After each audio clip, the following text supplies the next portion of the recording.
Hello, and welcome to hour 15 of Inspiring Workplaces Inspirathon. So far, we've been to Australia, Asia, Europe, and now I'm excited that Inspire NYC is the first to host us in North America. I'm Simpson, Greg Simpson, Managing Director at Agent and Engagement, an employee experience consultancy that helps companies and employees by providing and creating more meaningful, productive, and enjoyable workplace experiences. I'm also Chief Inspiration Officer, or one of the Chief Inspiration Officers for Inspire NYC, and I'm your host for the next hour. So again, this is a 24-hour global Inspirathon. It's being hosted live, as you know, but we are recording everything, and that'll be available on demand afterwards. Don't forget to ask questions. If you have thoughts, comments, put those in the chat section.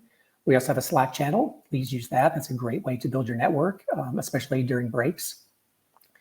Everybody's already on mute, so you won't be able to hear anything, any background noise, things like that. And we should be good to go. So back to where we are now. I am, again, Greg Simpson with Inspire NYC, and we've got a fantastic lineup of speakers for you this afternoon. I'm going to be kicking you off today with my talk, which is called Employee Experience Leadership Conversations. So let's get started. In my work with company leaders, mainly expansion phase startups, I tend to have the same conversations when I meet company leaders. And I thought it might be interesting just to run through those conversations. There's 7 of them. Each of them you could spend hours talking about them. I'm going to try to hit them in just a few minutes during my time. And hopefully that will spark some conversation that we can have offline, either through our Slack channel, through the comments, or you can contact me after the fact once the presentation is ended. You'll have my contact information at the end. Okay, so let's get started. What is the first conversation we have? Well, these are actually the 7 conversations we're going to talk about. We'll be going through each one, so I'm just going to go right into the first one, and that's the Great Resignation.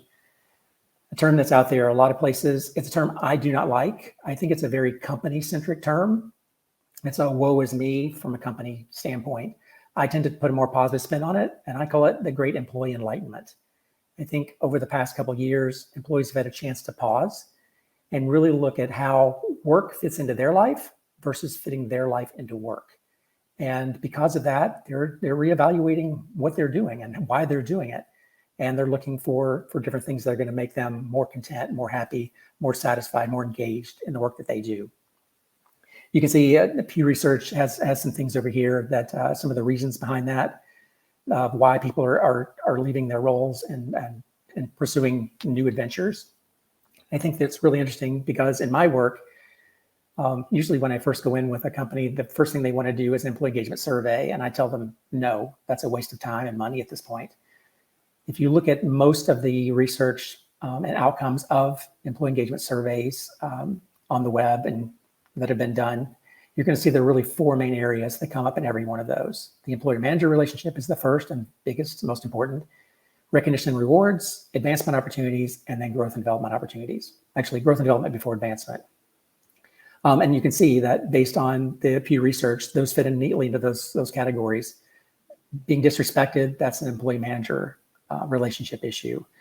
No opportunities for advancement, again, that's a growth and development and an advancement opportunity issue.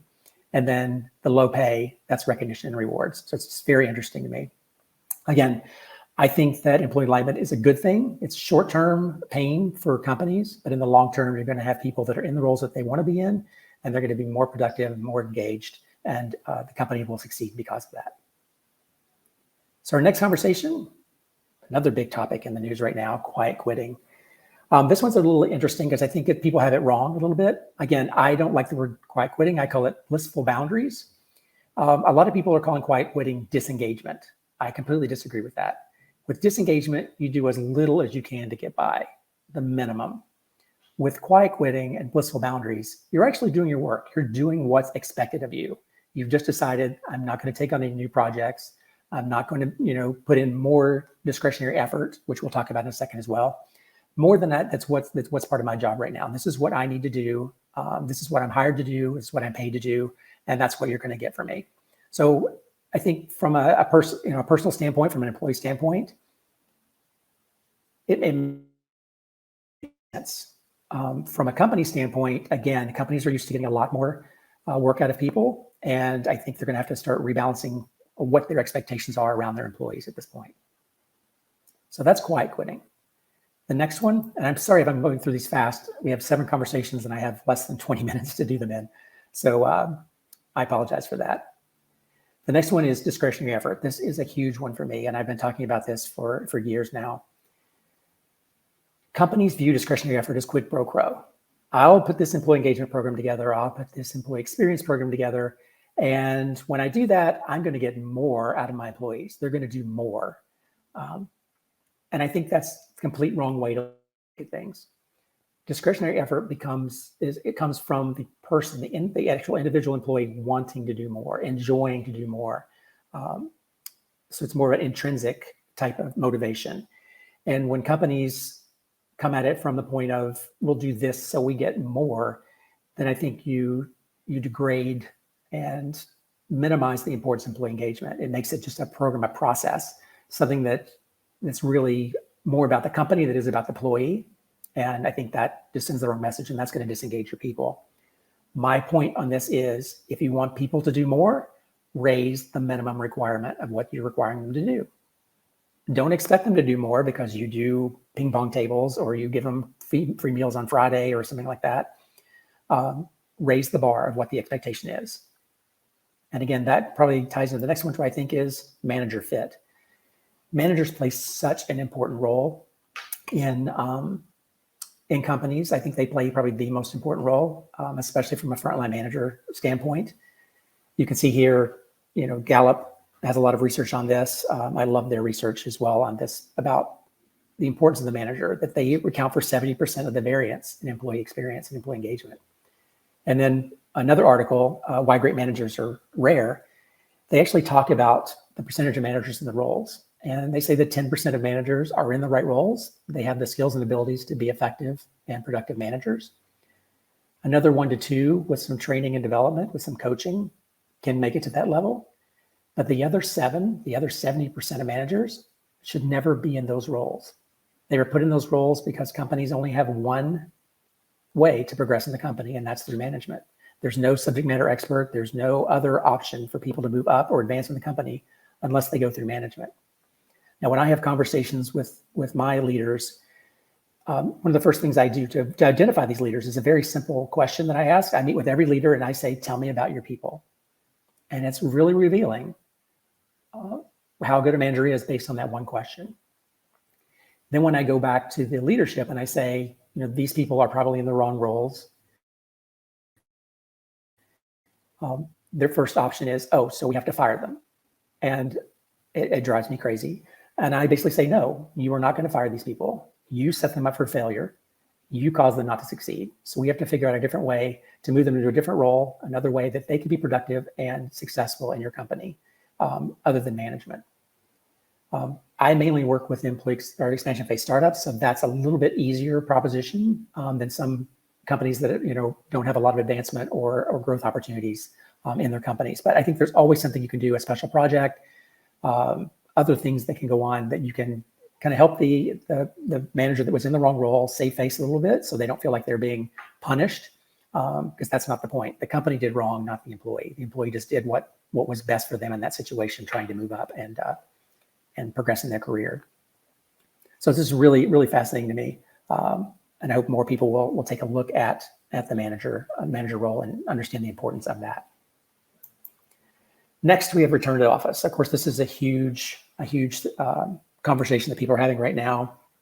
I'm really interested when I see CEOs demanding that people come back in their office, setting dates and timelines, and you see how well those have gone over. They keep getting pushed and pushed and pushed. What I'm learning is that people understand that change has taken place, that we've opened a new era with remote work. I think the CEOs and the senior leaders of the company don't understand how to move forward with that. And they're seeing this more as a pull people back. Let's get back to what's normal, what we're used to, instead of looking ahead and saying, what opportunities does this give us? So you can see some of the reasons the executives want you back in the office. They think it erodes culture, hinders collaboration, those kind of things. I think it's just the opposite of that. I think if we think this through, if we really buckle down and figure out a new way to work, that it doesn't erode culture, it actually will build culture. It will help enhance collaboration and actually increase the sense of belonging as well. It's just we have to go about it a different way than we are now. And it's not so much the change, but it's that transition. If you're familiar with William Bridges' book around transitions, that's the hard part right now. And I think companies are just taking an easy route out. We know what in-office looks like. Let's go in-office. Or we know what hybrid looks like in a way. We can let our people work from home a few days a week or whatever, but we're going to tell you what days you can work and what you can and when you have to be in the office. I think one of the most interesting things in this when I first started talking about was the hinders collaboration part. We want more collaboration. People can't collaborate. And my first question then is, how are you collaborating with your people on remote work? And they're not. They're making that decision. They're telling their people what to do. So in a way, I force them to practice what they're preaching in that. But again, for me, from return to office thing, you have to have a really good reason to get people to return to the office. I think from an environmental standpoint, there are a lot of things that the remote work offers the world and people in general that isn't really being adopted at this point or accepted at this point because people want to go back to what they know. Again, I could talk forever on this one. Talent acquisition, another big one for me. I'm very frustrated. And actually, if you'll stay tuned after my talk, we have Sunny Bunnell coming on. She's going to talk about this whole process here. It's going to be really cool. So definitely stay tuned for her. Companies don't have a really good talent acquisition process.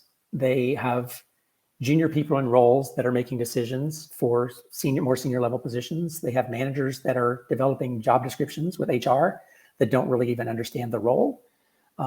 My overall thought is that, yes, you may be weeding out some of the unqualified candidates, but you're also weeding out a lot of the really good candidates because you're finding average. You're trying to fit people into your mold instead of having a mold that's flexible enough to fit multiple people. Lou Adler, who's on the screen here, does a lot of work around this. He thinks the recruiting can be done better, less time, and then really being able to figure out whether somebody's going to be a good addition to your company or not. His biggest focus is really around motivation, asking those questions to figure out what people are really like versus what they say they're like in interviews. People prepare for interviews. They have all these stories, things like that. They're going to present them in the best light. How do you actually get to the real person to find out whether they're going to be able to do the job and excel in that job going forward? They're really interesting. Standardizing, there's all kinds of things around talent acquisition. Again, watch Sunny at the end of this and she'll have some more information on that. Along with that, role descriptions and titles, another pet peeve of mine. And I think Deloitte's doing a lot of this, or is doing a lot of this, around moving people to a skills-based organization. And this does a couple things. It puts everybody on a level playing field. Right now, if you look at role descriptions, they can vary within a job, within the same company, doing the same role, but you have different things based on what your managers are asking for. Titles, sometimes titles, they just don't make sense. They're directors before VPs, or you have to be a VP before you can become a director. So nobody really understands, if I go to this company, or if I'm in this company, how do I move up? What's that path that I can move forward? And I think going from a skills route is going to help in many, many ways. It's going to allow people to be evaluated consistently across the company.